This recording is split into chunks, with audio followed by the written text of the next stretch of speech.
I'm Howard from Arm. I'm staff software engineer, uh, and focus on the cloud computing and the performance tuning on Arm platform. So today it's my pleasure to introduce the CCA on Arm, Confidential Computing Architecture. So earlier this year, the KubeVirt community established a confidential computing working group aiming to bring confidential computing to capacity to KubeVirt. I've noticed that a significant amount of related code has already been merged or is currently under review. So today we will discuss confidential computing on ARM. Although there are no ARM CPU with confidential computing support available on the market yet, I believe they are coming soon. And having an early understanding of ARM CCA is crucial for integrating ARM into this project. So this is today's agenda. So firstly, I will talk about the challenge, why we need confidential computing. And then I will talk about what confidential computing is. And the last one, I will talk about how confidential computing architecture implied on ARM architecture. Okay, this one is a challenge. So with the rapid advancement of technologies such as AI, edge computing, blockchain-based cryptocurrencies, the demand for data secure has grown significantly. In particular, AI workloads require increasingly powerful hardware resources, forcing many organizations to upload their private data to the public clouds or third-party data center for model training or processing. This raises a major challenge: how to ensure the privacy and the security of user data throughout the entire upload and processing lifecycle. And confidential computing addresses this challenge by providing a cloud computing technology to protect data while it is being processed, not just when it's stored or transmitted.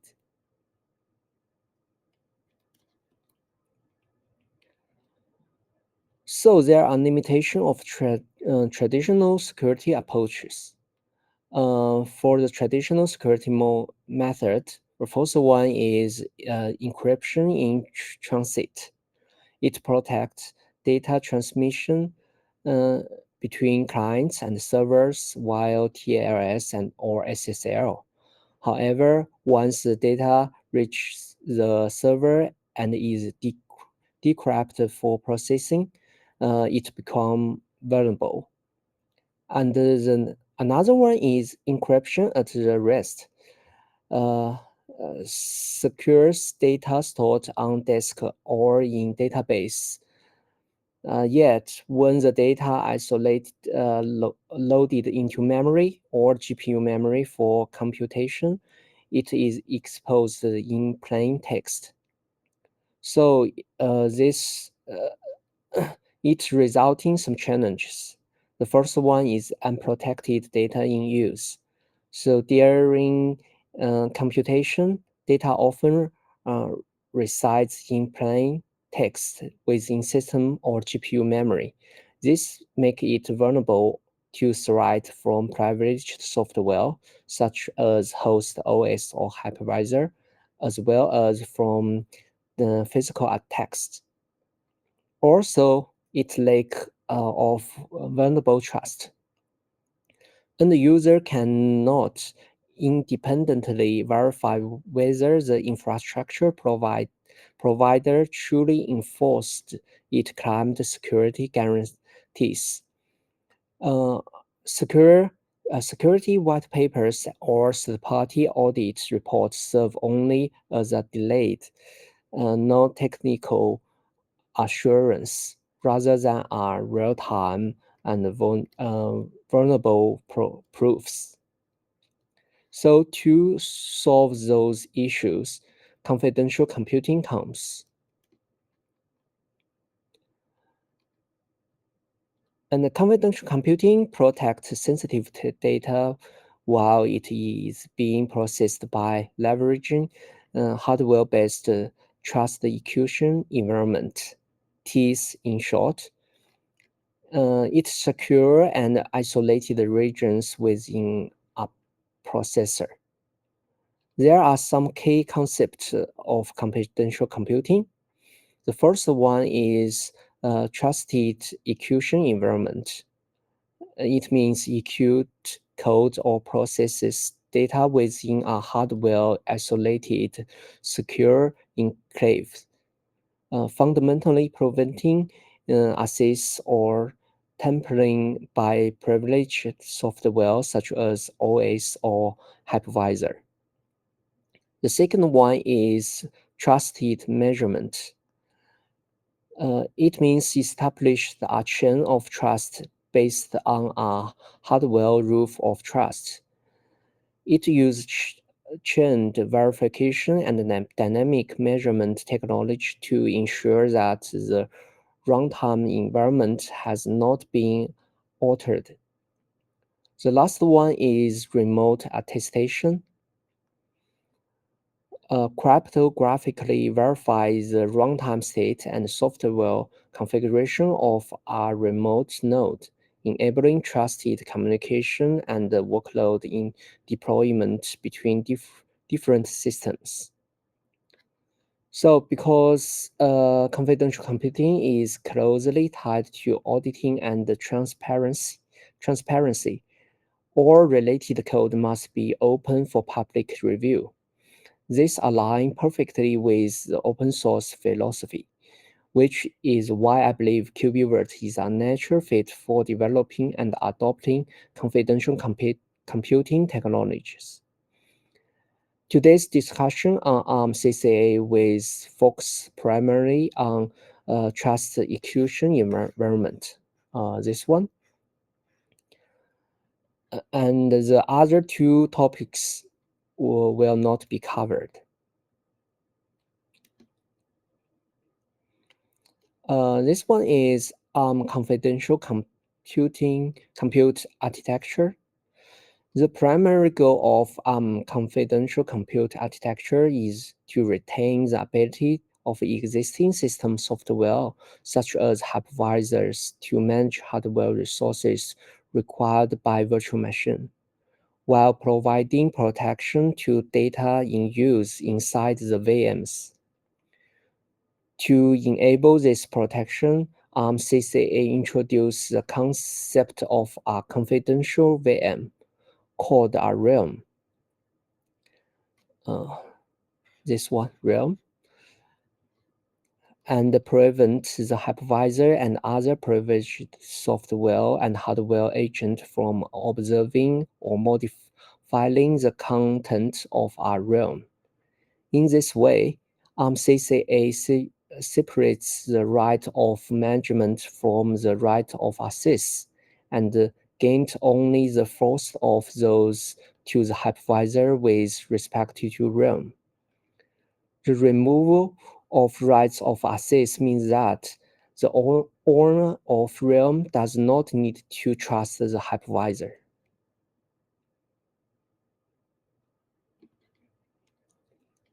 This PPT is the key of today's presentation, which illustrates Arm CCA software stack. So as you can see in this picture, here is the execution level. So execution level 0 is used by user space, and level 1 is used by the kernel space. And the execution level 2 is used by the virtual machine hypervisor. And the execution level 3 is the root execution level. And also confidential computing architecture is associated with three main execution states.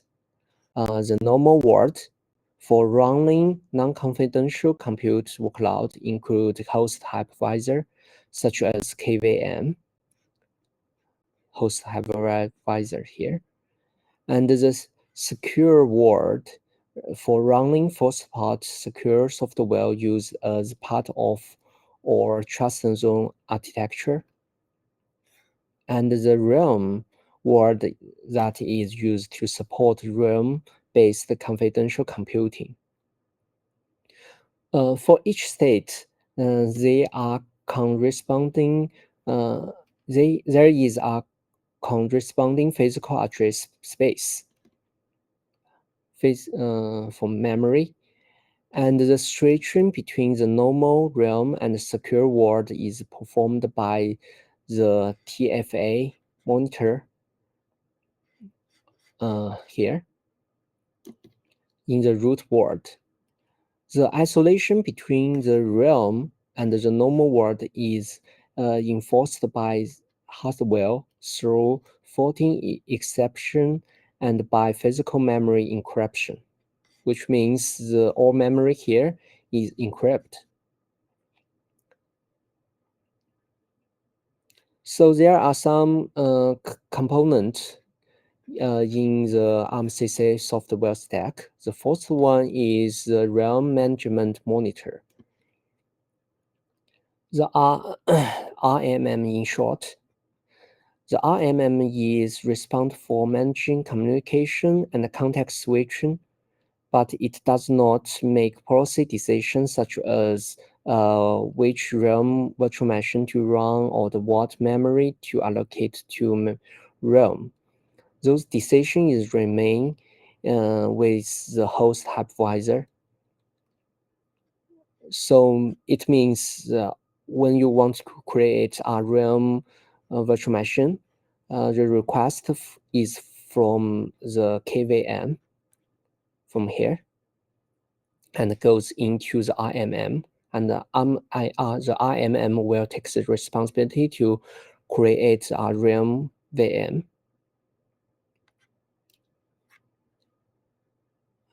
The second concept is realm management interface. So it is a software interface implemented by the realm management monitor. So it is a CCC interface called by host, and you can set the RMI request to the RMM, include create or destroy a realm VM, and the context switch between the RAM with CPUs, and it also manages the RAM memory and manipulating the stage 2 translation table.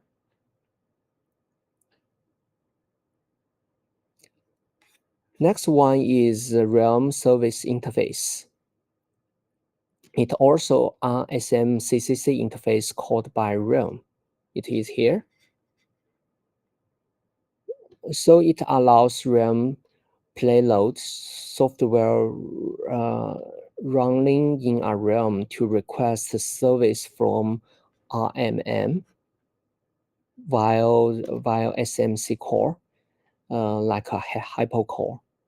It is used on measurement and attestation. Basically, when a VM starts in the realm, so we need some method to know this VM is running in an encrypted environment. So the VM can send a request to the RSI interface to get some measurement, and this measurement can send to the attestation agent or somewhere to verify if the environment is secure. So it can be used to do attestation. So this is RSI. And another one is RHI. I will not go deep here. This one is used to create host session, to view the firmware activity log and device assignment within the realm. And the last one is the TFA monitor. The TFA monitor here controls the context switch of CPU execution between secure state, managing the assignment of memory to different physical address space.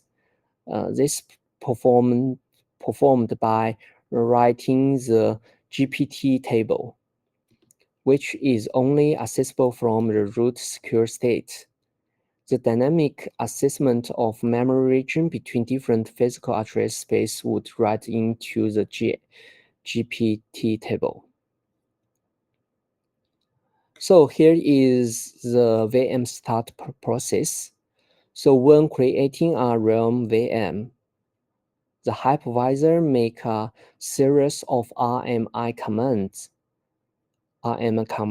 into the TFRMM, while the secure monitor core, it's something like hypercore to the monitor.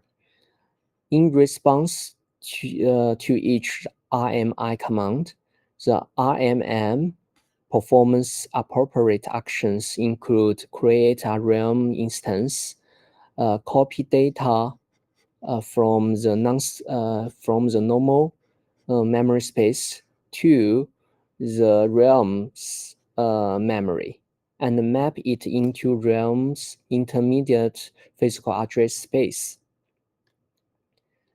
And it will also initialize the register value stored in the realm context and update the realm initial measurement and reflect which is the realm initial measurement is used to attestation.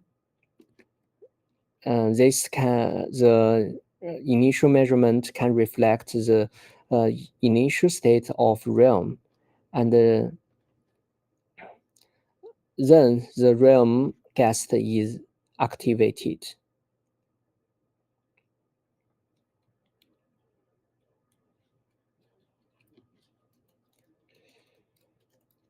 So here is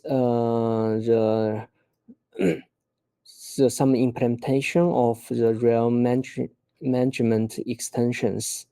So in the host part, we need to imply the host kernel, imply some code in host kernel and the KVM support to RMI.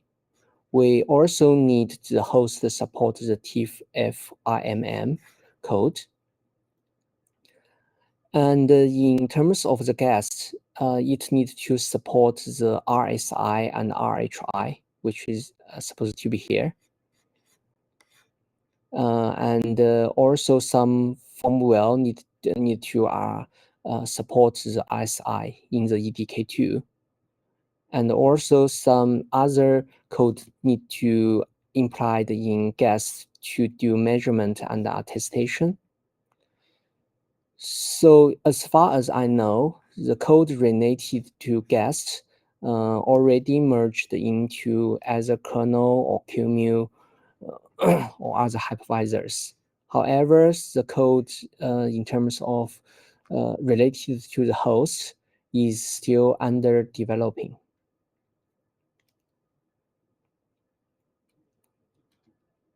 Okay. Thank you. That's all about the Arm CCA.